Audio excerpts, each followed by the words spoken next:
Hey you guys, welcome back to another What's for Dinner video. If you are new here, my name is Caitlin. I make lots of cooking, cleaning, organizational, and motherhood content on this channel. I would love to have you, so make sure you consider hitting that little red subscribe button. I do upload these new videos every single Sunday, so make sure you are subscribed.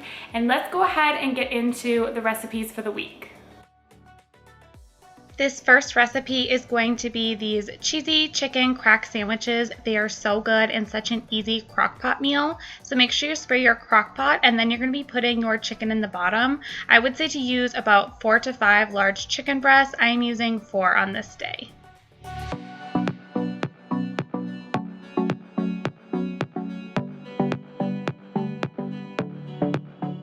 You'll also need a can of cream of chicken right on top, and then you will need some seasonings. I always just keep it really simple and just use garlic powder for mine, and then you'll also need a packet of ranch seasoning mix. I did use a full packet, but looking back, for 4 chicken breasts, I would say to use 3/4 of one. For 5 chicken breasts, go ahead and use the whole packet, and then give all of that a quick stir.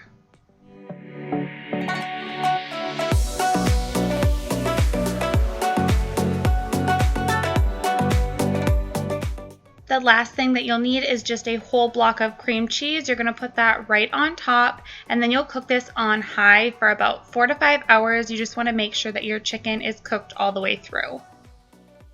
And then an hour before we were going to have dinner, I am just getting our potatoes ready. I decided to make some homemade French fries. I normally do ours in the oven and just do like an oven fry. They're so much healthier that way versus deep frying them. But I did decide to make them in the air fryer on this day just for something a little bit different, and I wanted to try that out. So I am just using 4 russet potatoes and slicing them up really nice and thin.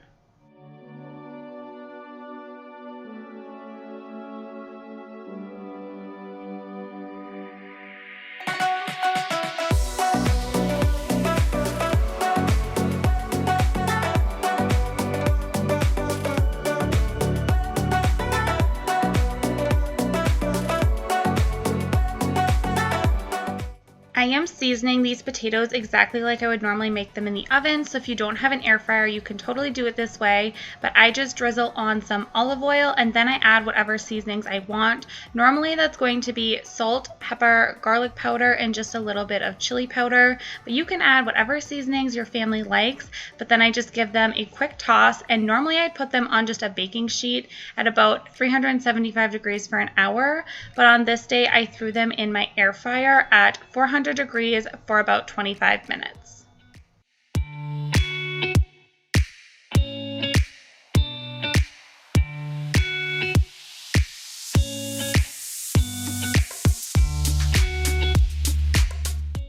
And then after the 4 to 5 hours of cooking the chicken, I am just getting that all nice and shredded. This shreds super easily. You can pretty much just stir it around in the crock pot and it's going to shred itself. It's super nice and juicy and tender.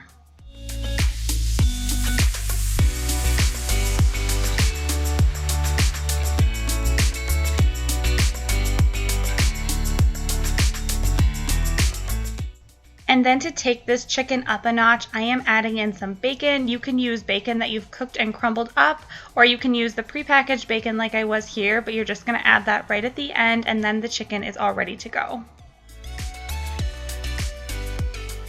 Now, I am not saying that we always eat the healthiest by any means, but I do try and make our meals very family friendly and things that my toddler will eat. And I do always make sure that we have a vegetable in some form, whether it's cooked veggies, raw veggies, whatever it might be. But on this night, I just decided to pair this meal with a nice salad. So I just used up stuff that we already had on hand.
the chicken on, I am just using some plain old cheap hamburger buns, but I did a little something to take them up a notch.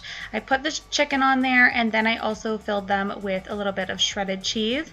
And then I'm actually just going to go ahead and put a little bit of butter and garlic salt on top. I will say I feel like the garlic salt was a little bit too much, so I think next time I will just do the butter. I felt like the garlic salt added just a little bit too much salt, and then I just popped them in my air fryer for a couple of minutes, and it made them all nice and toasty.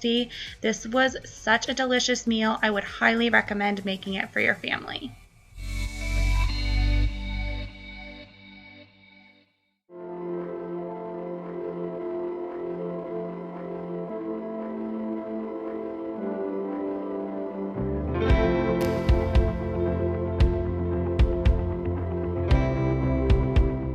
This next meal is going to be breakfast for dinner. I love doing this. I think it's such an easy and affordable option, and Easton loves eating it too. So I am doing some French toast. I am doing 5 eggs and cracking those in a bowl, and then I'm also cracking some eggs into the other bowl for scrambled eggs.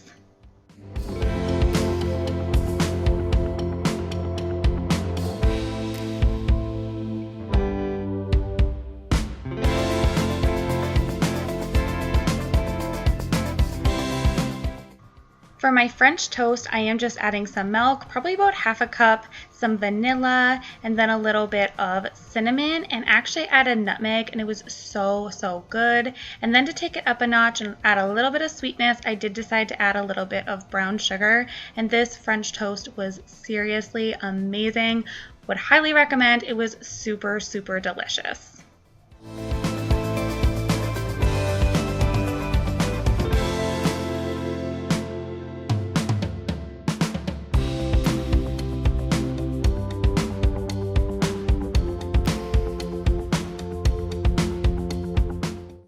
And then of course I am just dipping all of the French toast in the egg mixture and putting it right onto my griddle. I think most of us know how to make French toast. You're just going to want to cook it until it's nice and golden brown on both sides.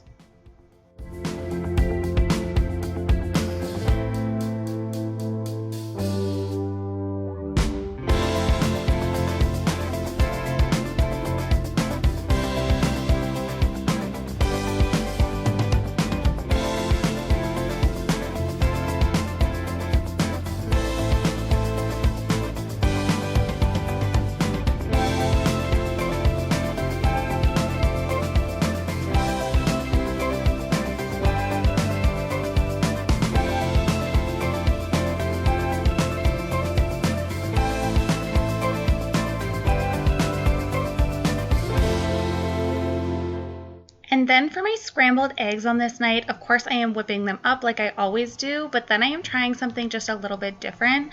I saw this on Jessica O'Donoghue's What's for Dinner. She actually added in sour cream to her scrambled eggs, and I have to say they were really good. I added probably about a tablespoon, and then I did do my normal salt and pepper, and then I did add a little splash of milk as well. I mixed it up and added it into a pan, scrambled them up, and they were super delicious. So I might have to start adding sour cream all the time. Definitely try it if you have not already.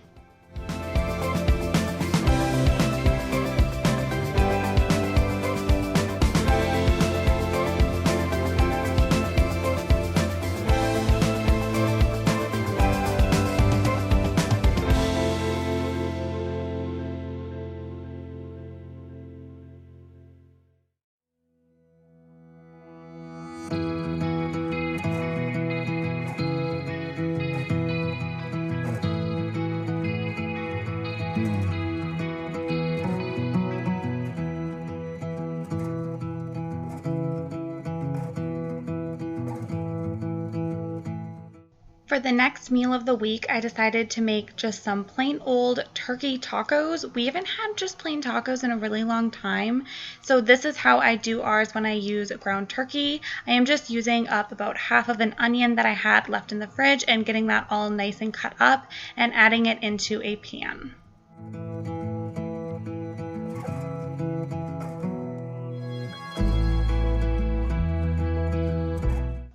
And then I'm just cooking my onions over medium heat. I would say I cooked them for a few minutes just until they're nice and soft and golden brown. I just drizzled them with olive oil.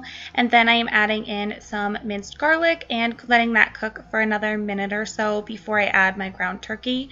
For the ground turkey, I actually had mine all cooked and ready to go in my freezer. So I am basically just adding it and letting it warm up.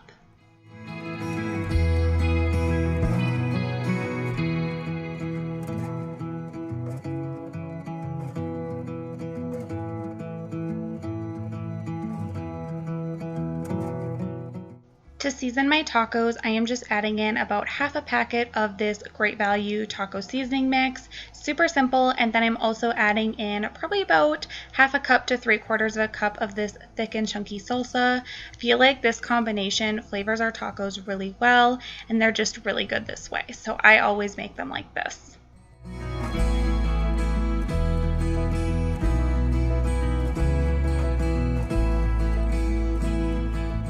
And then I do add in just a splash of water, just like the taco seasoning mix would call for. And then to go with the tacos, I am just chopping up all of the things that we like to put on them. So I did some peppers, which are my personal favorite. I did some lettuce, and then I did do some cucumbers as well, just for Easton to have on the side with his taco.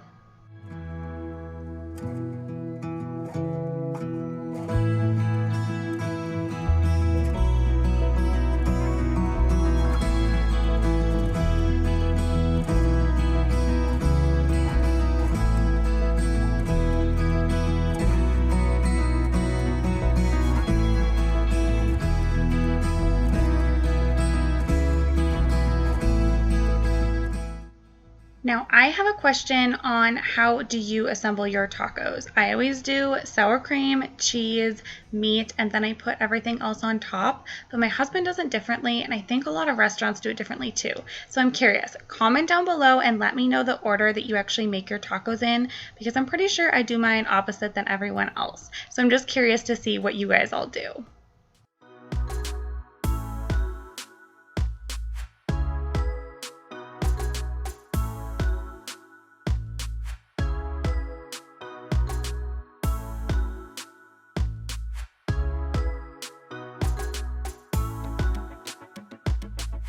This next recipe is going to be Instant Pot chicken noodle soup, and it was actually filmed on the same night as the night I made the tacos. My husband actually was really sick. He ended up with strep, and he was just really sick. So I decided to make him some chicken noodle soup because we all know that that is the cure to everything, right? Or we hope it is anyway. Easton was having a hard night too, as you could probably tell, but I am just chopping up 1 whole onion, 2 carrots, and then 4 stalks of celery and setting those aside. This was my first time actually using my Instant Pot, so I kind of followed a recipe to cook the chicken, and then everything else I pretty much just winged it. That is just my style in the kitchen, but this is my first time trying out the Instant Pot, and I did really like the results. So shout out to my friend Kayla, the unmodern millennial. She finally convinced me that I just needed to crack open my Instant Pot and finally try it once and for all, and I'm so glad I did. I'm gonna have her link down below. She is such a sweetheart. You guys are going to love her, but I will have her link down below. I have 2 frozen chicken breasts in the bottom of my Instant Pot, and then I'm adding in 1 cup of chicken broth, and then the other seasonings that I wanted. I just did salt, pepper, and garlic powder. I will have the recipe linked down below that I used. It ended up being really good. Of course, I was a little nervous because I had never used the Instant Pot before, and it is a pressure cooker, but it turned out totally fine. I just cooked it on high pressure for 10 minutes, and then I did a slow release, and it turned out absolutely perfect. After I had let all of these steam out from my Instant Pot, I am just pulling out the chicken and shredding it.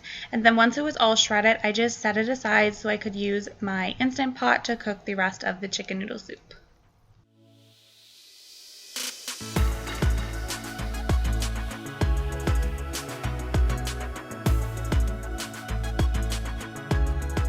I did save all of the broth from the pot and I did use it in my soup. I just made sure to skim off any of the fat that was left over from the chicken.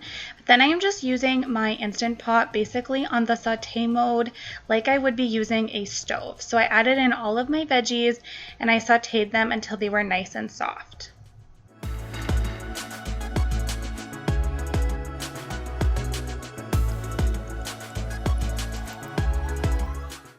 I did add in a little bit of extra olive oil just to help them saute better, and then I did do salt and pepper like I always would, along with some garlic powder.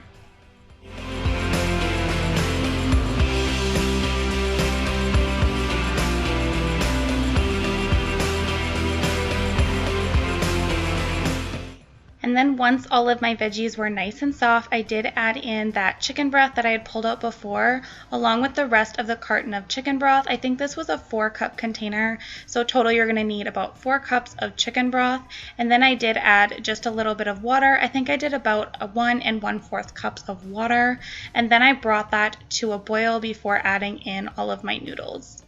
Once the soup was boiling, I did add my chicken back in. I would say I added about 3/4 of it back in eventually, and then I did also add about half a box of my rotini noodles, but both of these amounts are really just up to your preference. My husband really likes his soup nice and thick, so that's what I did, but if you like a thinner soup and more broth in yours, then you can definitely go that route as well.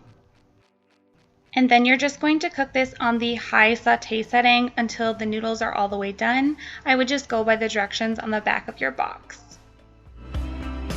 Well, that wraps up this What's for Dinner video. I hope that you enjoyed it and that it gave you some meal ideas and inspiration for your week. Make sure you're subscribed if you don't want to miss out on any future What's for Dinner videos. I do upload them every single Sunday, so make sure you're subscribed.